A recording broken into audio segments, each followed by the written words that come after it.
You're listening to the How to Talk to Girls podcast with your dating coach, Trip, from tripadvice.com. Do you struggle with getting girls to like you? Well, you're going to learn step-by-step how to talk to girls to create deep connections and meet the woman of your dreams. Here's your host, me, Trip.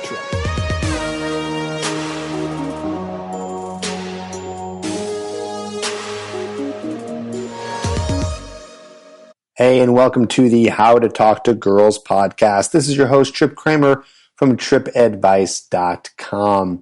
And if you're listening to this on the YouTube channel, by the way, I just want to say thanks for listening. If this is something that would be more convenient for you to listen to on the podcast, then check out the links below and subscribe to the podcast in Stitcher or in iTunes. But hey, if you like listening to it on YouTube, that's fine too. I just want to give this as an option to all the people who follow TripAdvice content. You know, I'm trying to put out more stuff more frequently and disperse it through all the different channels as possible to try to reach as big of an audience. But either way, this podcast will always 100% of the time be hosted on the Stitcher website, Stitcher app, and iTunes software, and the podcast app on your iPhone if you have it. But either way, glad I'm putting it out there on YouTube as well.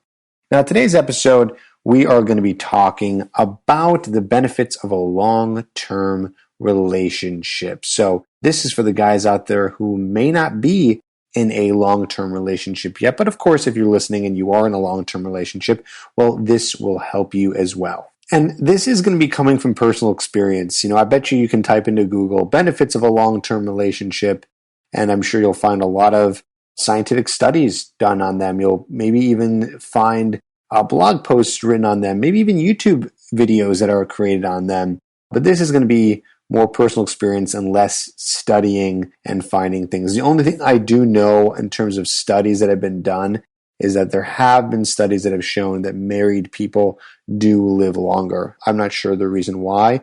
You can check that out if you want to. But that was an interesting thing that I saw. But either way, I'm not even just talking about marriages. I'm talking about long-term relationships, even in the girlfriend sense before you guys get married, even maybe before you guys move in together. You know, there's some things that I believe are the benefits. Now, again, this is, completely up to you in terms of what type of relationship you want.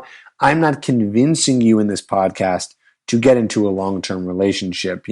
I don't think anyone should be convinced to do that. It should be something that you want, but I'm just going to be sharing with you some of the benefits that I've noticed in a long-term relationship and what I've noticed in other people's long-term relationships, and just share with you from more personal experiences. First, I want to say that there is an awesome thing about long-term relationships. There really is. There's an awesome thing about them, and that is that you really get to connect with someone on a deep level, and you get to experience what would be this interesting combination of friendship and intimacy at the exact same time. And it's a very unique experience that you may not be able to have if you are, not seeking out a long-term relationship.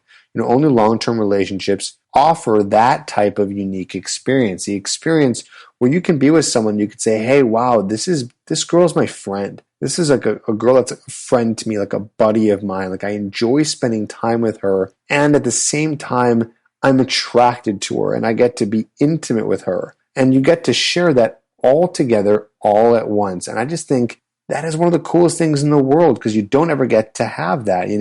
When you're in a friendship with someone, even if it's a girl or a guy, that's pretty much as far as it goes. You guys are just friends, but there's something really different and unique and special about sharing this different type of bond. It's hard to really say that it's a friendship and you're being intimate. It's kind of its own thing. I guess, many people call it a relationship or a girlfriend or something like that. But I don't know. I like to break things down to its most common denominators. I like to just analyze things and pick things apart. And when I pick apart what a relationship is, it's so cool that it's this unique entity where it's like you want to jump this person's bones, but at the same time, you just love spending time with them. You love hanging out with them. You love doing things together. And when you guys are doing things together, you get to be, feeling those feelings of, I don't know, you might call them love or just the feeling of oxytocin or dopamine kind of running through your brain as you spend time with this person, where you don't get those feelings when you're spending that with a friend. Even if it's a girl that's just a friend, you don't get those same feelings. So this is a unique human experience that you get to have with someone else. And I'm sure that I don't need to really convince you of this. I'm sure that's probably one of the reasons why everyone wants to be with someone, whether it be physically or on an intimate level or, in a relationship.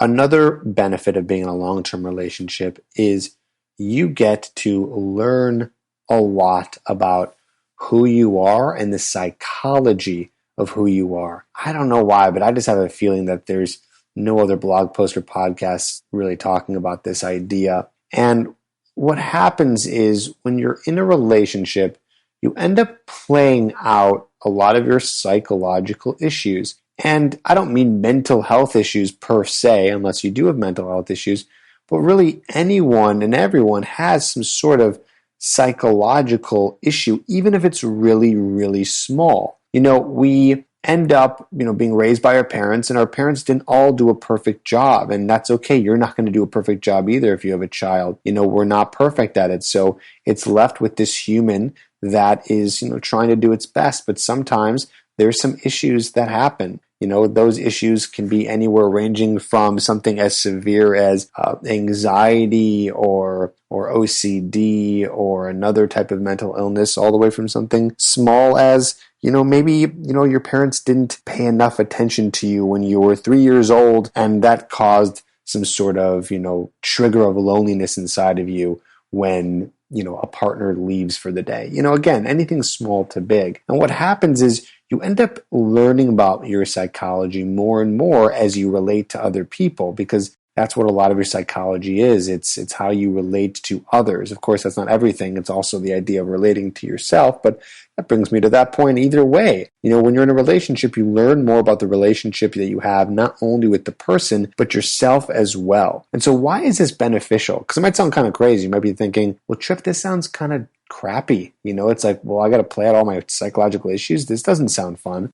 Well, it's not fun. I mean, in some cases, it's not that fun. But what's really cool is that this stuff is going to be happening anyways, and now you get a chance to play it out, and then you get a chance to fix it.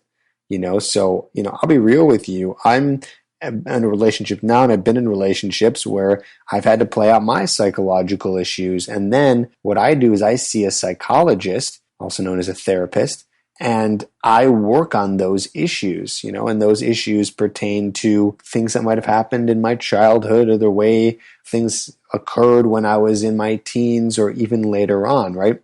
We don't live in a perfect world. Things happen to us, and it's I know this sounds oddly optimistic, like it's cool that we get to go through pain, but it is. It's cool that we get to go through these experiences of relating to other people and then being able to find out what they are and then being able to fix them. So it's almost like an entry into personal growth. Not saying that you can't fix these things if you're not in a relationship. Of course you can fix those things if you're not.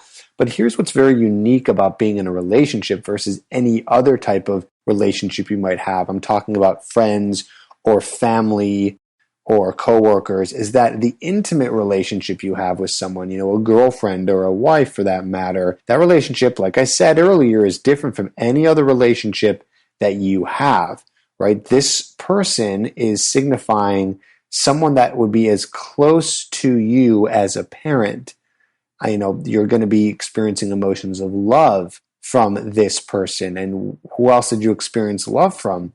You experienced love from your parents, a very deep kind of love. Sure, you can love your friends, but you're not in love with your friends like you're in love with a girl. And you're not in the same love relationship with your parents that you are with anyone else, because it's a unique bond that we have, as mammals with our parents. So again, what happens here is because you are now in a relationship, this is going to bring out some of the things that might have happened in your childhood. And this is cool. This is stuff. We're getting into psychology here now. And if you're interested in this stuff, you can read more about it, or you can even see a therapist yourself. I've said a few times on podcasts or on YouTube videos that I'm very pro therapy. And again, I just want to really reiterate here that therapy does not have to be something that you go to if you have extreme mental health issues. No, yes, therapy is good for that, but therapy is good for anyone. I believe, and I was saying this the other day in conversation, that going to a therapist is the same thing as working out. Okay, as working out. When you go to the gym, you work out to strengthen your body. When you go to a therapist, you strengthen your mind. That's right. You need someone there to assist you in that. You need a professional in that. Now, of course, you can, with working out, you can do it without a professional, but you can learn that stuff online. But in order to work out the mind, it's much easier to do when you are there with another professional who's helping guide you, okay? Otherwise, you're going to have to learn a lot about psychology to get anywhere. But I should say this, even psychologists see psychologists. And even people who are intense training at the gym also work out with trainers. So it's never bad to get someone to help you out in that area. So, okay, let me go back to kind of what I'm saying here is the idea that one of the benefits of a long-term relationship is being able to find out more about yourself and how you relate to other people. And it's just a little bit more difficult, I believe, to learn those things when you're just on your own and single. And again, I'm not putting down being single. There's nothing wrong with that. In this episode, I'm just focusing on what the benefits are of being in a relationship. There's also benefits of being single too, right? Maybe I'll do another episode on that. But right now, I just want to focus on what this is. I guess I'm doing this podcast episode to do something different here because, a lot of guys find a lot of information online about how to pick up girls and how to, have sex with as many girls as possible. And I get that might be something that you want or something you're interested in, but there's no one really talking about the benefits of a relationship or why it's cool to get into a relationship. I don't think anyone really talks about that as much. And I don't know, maybe I'm the first guy or first dating coach to talk about it, but I think we're breaking new ground here. I don't want anyone to think that it's weird to get into a relationship when there's so much information out there that doesn't really talk about it. It's more talking about some of the other things. And again, I know I have a lot of videos and podcasts that talk about the dating world, but I only have that because I know that a lot of guys struggle more in the area of dating and getting into the relationship, and not as many guys are seeking out relationship advice, as a whole. I'd say this podcast episode is like this weird middle ground where I'm not talking about relationship advice. I'm not giving you dating advice. I'm really just talking about my opinion on what happens when you end up getting into that relationship. Another fairly obvious but need to be said benefit of a long-term relationship is being able to have a partner to do stuff with. Yes, you can have friends that you do stuff with all the time.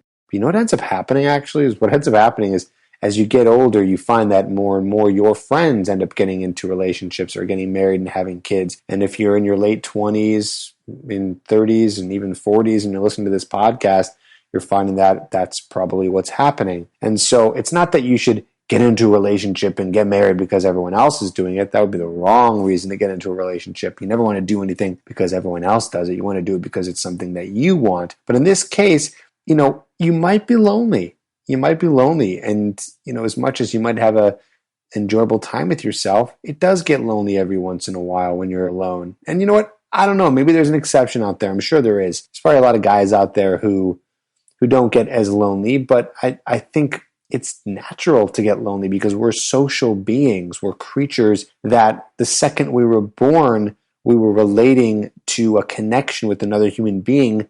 Literally the second that it happens. That doesn't happen with, I believe, reptiles.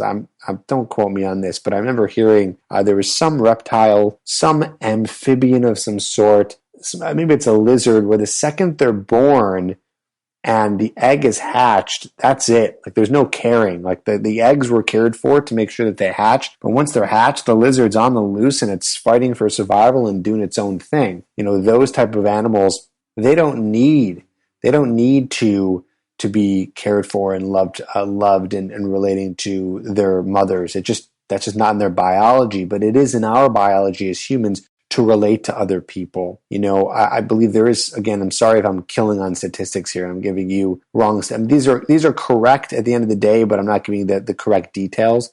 But I know that people who also relate to other people and have friends in their older years end up living longer as well, which I think is, what's happening when you're in a marriage. Why you end up living longer is because you have this reason to survive. You're keeping your brain going, and you're not just sitting there wasting away, but you're actually relating to another human being, which is technically keeping you alive and giving you a reason to live because you want that. I've heard that when a older man, a man who's, in his elder years, when his wife passes away, he passes away shortly after. What's interesting here is that it's not the same in the reverse, is that when a husband passes away, the female widow, she ends up living longer. One of the theories is because, males are not as social as females.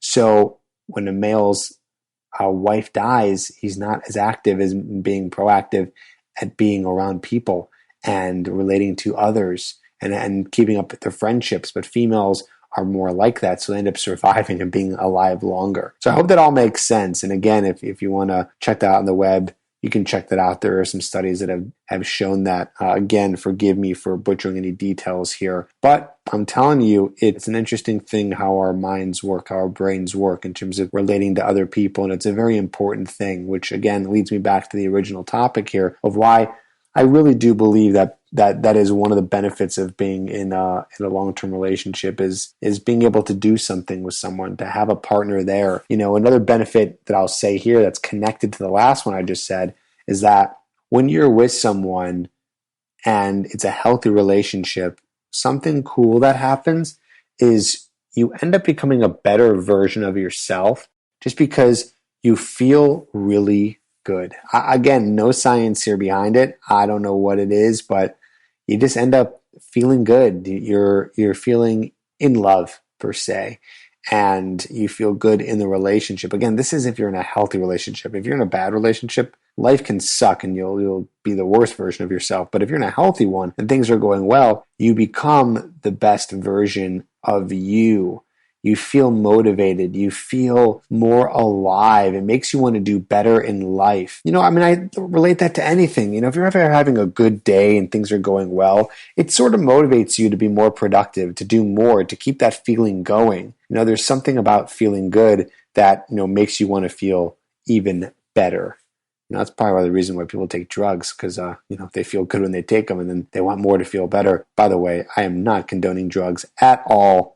I believe that drugs are terrible and should not be taken to feel good, because what happens is that's not sustainable. You do drugs and you're going to need to do more and more and more, and then eventually you'll end up dying because you're addicted to them. What I'm talking about here is sustainable, healthy ways, natural ways of happiness, which is relating to other people, being in a relationship, being productive, working on the self, doing good at your job, working on your purpose in life, whatever that may be, whatever it is that your goals are, working on your personal hobbies and the things that you're good at and just continuing to do those things that make you happy. And the more and more you do of them, the more you want to do more of that. And that kind of brings me back to this point here, is this idea of when you're in a relationship and it's healthy and it's good, you just want to do better, and it makes you want to be a better person. Not just what I was saying before, how you want to fix your psychology when you're aware of what's going on, but it just makes you want to be a better person for your partner. You want to be a better person for them, and you want to be a great partner with them. And if they want that too, then boom, you guys are just feeding off each other, and it's just this one explosion of personal growth, and it's really cool. I kind of want to know what you think about this. And it's upsetting that there's not really a comments section on the podcast. But if you're watching this on YouTube or listening to this on YouTube, write a comment below and let me know what you think of this. I want to have a conversation about this. What do you think? Do you believe that there are benefits to being in a long-term relationship? Or is it something that you're trying to stay away from? And if you're still listening, hopefully you have already checked out the review section of the podcast, because there I read out any new reviews that come in, and I'd like to hear from you in the review section. In fact, let's do something new here. In the review section, let me know what you want me to talk about. I'm here to answer your questions on dating and relationships, and I want to help you out. So let's use the review section as somewhere where you can tell me what your biggest struggle is and where I can help you out. But hopefully you've already looked through all the episodes, because if you don't already know, there's like almost 200 episodes of this podcast. And And yeah, there's a lot of good information to answer a lot of stuff, but maybe there's more that you're wanting to learn. So check that out in the review section and write me a review. I don't care if it's 1 star, 2 stars, or 5 stars, as long as it's the truth. If you hate this, let me know. If you love it, let me know. And to you who's listened to all my episodes or many of them, then it's your duty to leave me a review. You owe that to me. So go ahead and do that. Thank you for listening on today's episode of How to Talk to Girls. Hopefully you learned something, and excited to hear from you, hopefully in the comments or the reviews.